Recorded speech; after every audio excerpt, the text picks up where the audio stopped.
마태복음 9장. 예수님께서 배를 타시고 호수를 가로질러 고향으로 돌아오셨습니다. 그때 사람들이 중풍병 환자 한 사람을 침상에 누인 채 예수님께로 데려왔습니다. 예수님께서 사람들의 믿음을 보시고 중풍병 환자에게 말씀하셨습니다. 안심하여라 아들아, 내 죄가 용서받았다. 몇몇 율법학자들이 속으로 말했습니다. 이 사람이 하나님을 모독하는구나. 예수님께서 그들의 생각을 아시고 말씀하셨습니다. 어찌하여 너희가 마음속으로 악한 생각을 하느냐. 내 죄가 용서받았다라고 하는 것과 일어나 걸어라 하고 말하는 것 중에서 어느 것이 더 쉽겠느냐. 그러나 인자가 땅에서 죄를 용서할 권세를 가지고 있다는 것을 너희에게 보여주기 위함이었다. 그리고 예수님께서 중풍병 환자에게 말씀하셨습니다. 일어나 내 침상을 가지고 집으로 가거라. 그러자 그 사람이 일어나 집으로 갔습니다. 사람들이 이것을 보고 두려워하며 사람에게 이런 권세를 주신 하나님께 영광을 돌렸습니다. 예수님께서 그곳을 떠나 길을 가시다가 마태라는 사람이 세간에 앉아 있는 것을 보셨습니다. 예수님께서 그에게 말씀하셨습니다. 나를 따라오너라. 그러자 마태는 일어나서 예수님을 따라갔습니다. 예수님께서 마태의 집에서 식사를 하실 때였습니다. 마른 세리들과 죄인들이 와서 예수님과 제자들로 더불어 함께 식사를 하고 있었습니다. 바리새파 사람들이 이것을 보고 제자들에게 말했습니다. 어째서 너희 선생님은 세리들과 죄인들하고 함께 어울려 식사를 하느냐? 예수님께서 이 소리를 들으시고 말씀하셨습니다.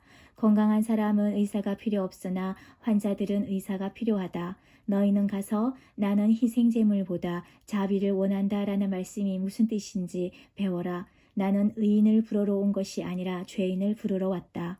그때 요한의 제자들이 예수님께 와서 말했습니다. 우리들과 바리새파 사람들은 자주 금식을 하는데 왜 선생님의 제자들은 전혀 금식을 하지 않습니까? 예수님께서 이들에게 대답하셨습니다. 결혼식에 참석한 사람들이 신랑과 함께 있을 때 슬퍼할 수 있느냐? 그러나 신랑을 빼앗길 날이 올 텐데 그때는 금식할 것이다. 그 누구도 새 천조각을 낡은 옷에 대고 깁지 않는다. 만일 그렇게 하면 새 천조각이 그 옷을 잡아당겨 더 심하게 찢어질 것이다.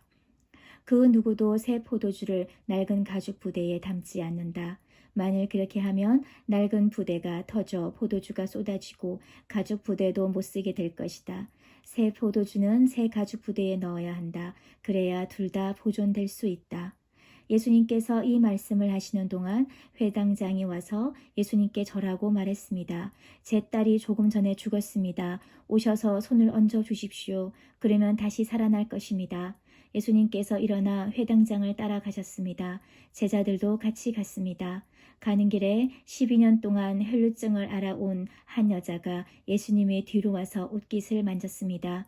그녀는 속으로 예수님의 옷을 만지기만 해도 내가 나을 거야 라고 생각했던 것입니다. 예수님께서 뒤돌아서서 그 여자를 보고 말씀하셨습니다. 안심하여라 딸아, 내 믿음이 너를 구원하였다. 그 즉시 그 여자의 병이 나았습니다. 예수님께서 회당장의 집에 도착했을 때였습니다. 예수님은 피리를 부는 사람들과 떠드는 사람들을 보셨습니다. 예수님께서 말씀하셨습니다. 물러나라. 소녀는 죽은 것이 아니라 자고 있는 것이다. 그러자 사람들이 예수님을 비웃었습니다. 사람들을 밖으로 내보낸 뒤 예수님께서 들어가셔서 소녀의 손을 잡았습니다. 그러자 소녀가 일어났습니다. 이 소식은 온 동네 사방으로 퍼져나갔습니다. 예수님께서 거기를 떠나가실 때 보지 못하는 두 사람이 예수님을 따라오면서 소리 질렀습니다.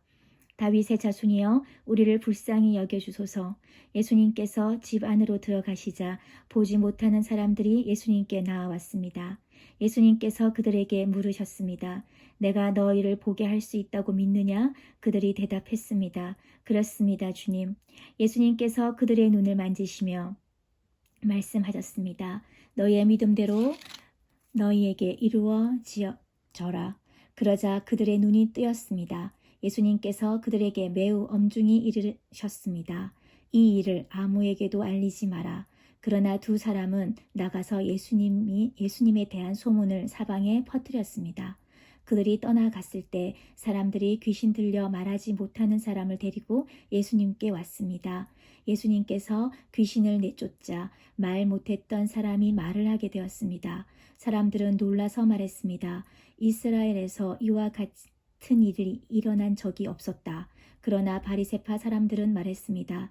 그는 우두머리 귀신의 힘으로 귀신을 내쫓는 것이다. 예수님께서 모든 성읍과 마을을 두루 다니셨습니다. 예수님께서는 유대인의 회당에서 가르치시기도 하셨고 하나님 나라에 대한 기쁜 소식을 전하기도 하셨습니다. 그리고 온갖 질병과 고통을 치료해 주셨습니다. 예수님께서는 사람들을 불쌍히 여기셨습니다. 그것은 사람들이 마치 목자 없는 양처럼 내팽개에 쳐서 고통을 당하고 있었기 때문입니다. 예수님께서 제자들에게 말씀하셨습니다. 추수할 것은 넘쳐나는데 일꾼이 적구나. 그러므로 추수할 밭의 주인에게 간청하여 일꾼들을 추수할 밭으로 보내달라고 하여라.